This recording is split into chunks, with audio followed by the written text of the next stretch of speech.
Kasih karunia dan damai sejahtera dari Allah Bapa kita dan dari anaknya Tuhan Yesus Kristus menyertai kamu sekalian. Amin. Bapak, Ibu, dan saudara-saudara yang dikasihi oleh Tuhan kita Yesus Kristus dimanapun kita berada, marilah kita mendengarkan firman Tuhan yang tertulis di dalam kitab Yeremia pasal yang ke-30 ayat yang ke-20. Demikianlah dikatakan. Anak-anak mereka akan menjadi seperti dahulu kala, dan perkumpulan mereka akan tinggal tetap di hadapanku. Aku akan menghukum semua orang yang menindas mereka. Demikian firman Tuhan. Bapak, Ibu, dan saudara-saudara yang dikasihi oleh Tuhan kita Yesus Kristus. Bangsa yang dipilih oleh Allah. Umat yang dipilih oleh Allah. Mengalami suatu sanksi daripada perjalanan iman mereka. Di mana ketika umat Allah yang tidak setia mendapat hukuman dari Allah, yaitu di tanah pembuangan. Ketika mereka hidup di tanah pembuangan, mereka seperti ditinggalkan oleh Tuhan. Mereka seperti tidak memiliki lagi kebanggaan, karena mereka merasa bahwa kehancuran yang terjadi atas Yerusalem itu membuat mereka terpuruk, dan mereka tidak lagi merasakan bahwa Allah itu berada di tengah-tengah mereka. Mereka berpikir bahwa Allah yang mereka sembah itu kalah. Karena itu mereka merasakan kehancuran itu menjadi kehancuran iman. Bapak, Ibu, dan saudara-saudara yang dikasihi oleh Tuhan kita Yesus Kristus, di tengah-tengah pergumulan itu, di tengah-tengah keputusasaan itu, tidak ada harapan itu, maka melalui Nabi Yeremia, Allah menyampaikan firman-Nya, Allah menyampaikan janjinya untuk memulihkan umat Allah itu. Pemulihan ini adalah janji yang sangat menyegarkan bagi bangsa Israel. Demikian juga dengan kita, Bapak, Ibu, dan saudara-saudara. Ketika kita mengalami yang namanya frustasi, kita mengalami begitu banyak pergumulan, kita diizinkan Tuhan untuk mengalami begitu banyaknya penderitaan yang datang, kesedihan, kedukaan, kegagalan, dan lain sebagainya.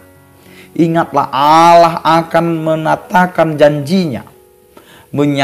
janjinya kepada kita, bahwa pemulihan dari Allah itu akan dinyatakan kepada kita. Pemulihan yang bagaimana yang Allah akan katakan kepada kita? Firman Tuhan ini berkata, anak-anak mereka akan menjadi seperti dahulu kala. Ketika masa-masa bahagia anak-anak itu telah direnggut oleh situasi yang mengharuskan mereka terbuang, yang membuat mereka tidak lagi bisa menikmati masa-masa mereka. Dan Allah akan mengembalikan masa-masa itu. Allah akan menjadikan mereka bisa menikmati masa kanak-kanak mereka. Demikian juga dengan kita, ketika kita mengalami kepedihan, ketika kita mengalami kegagalan, Allah akan memulihkan.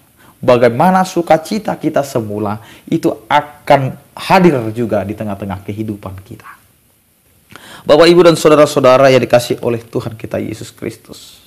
Yang kedua yang mau dikatakan kepada kita, pemulihan yang bagaimana yang mau Allah berikan kepada kita.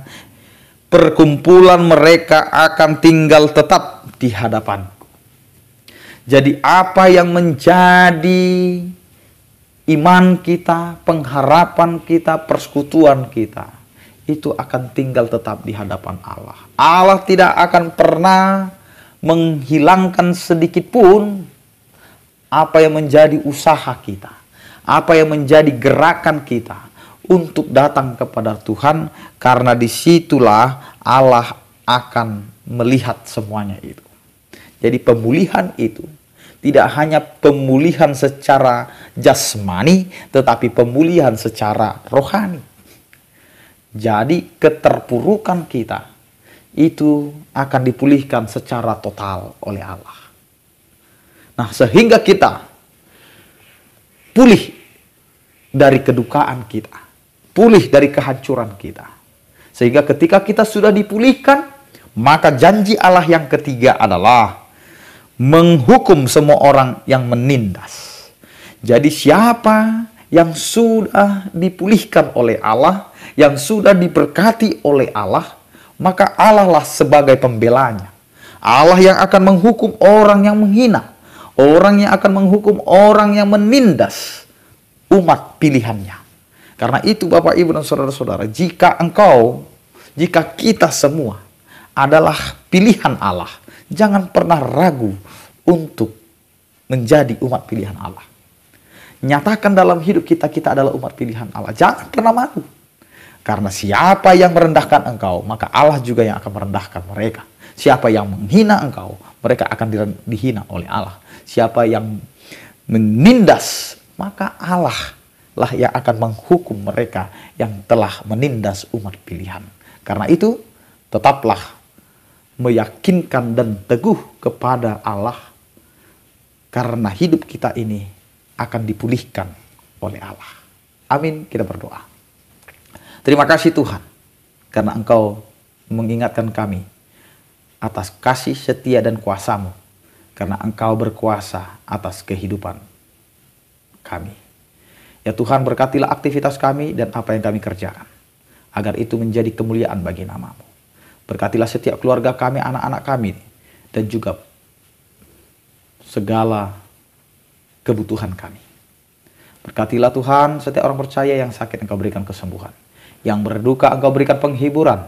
Yang bergumul, Engkau berikan penyertaan. Kami serahkan seluruh kehidupan kami hanya di dalam tangan pengasihan-Mu. Anugerah Tuhan kita Yesus Kristus, kasih setia daripada Allah Bapa dan persekutuan Roh Kudus, itulah yang menyertai kamu sekalian. Amin. Selamat beraktivitas, tetap andalkan Tuhan dalam kehidupan kita. Salam sehat, Horas.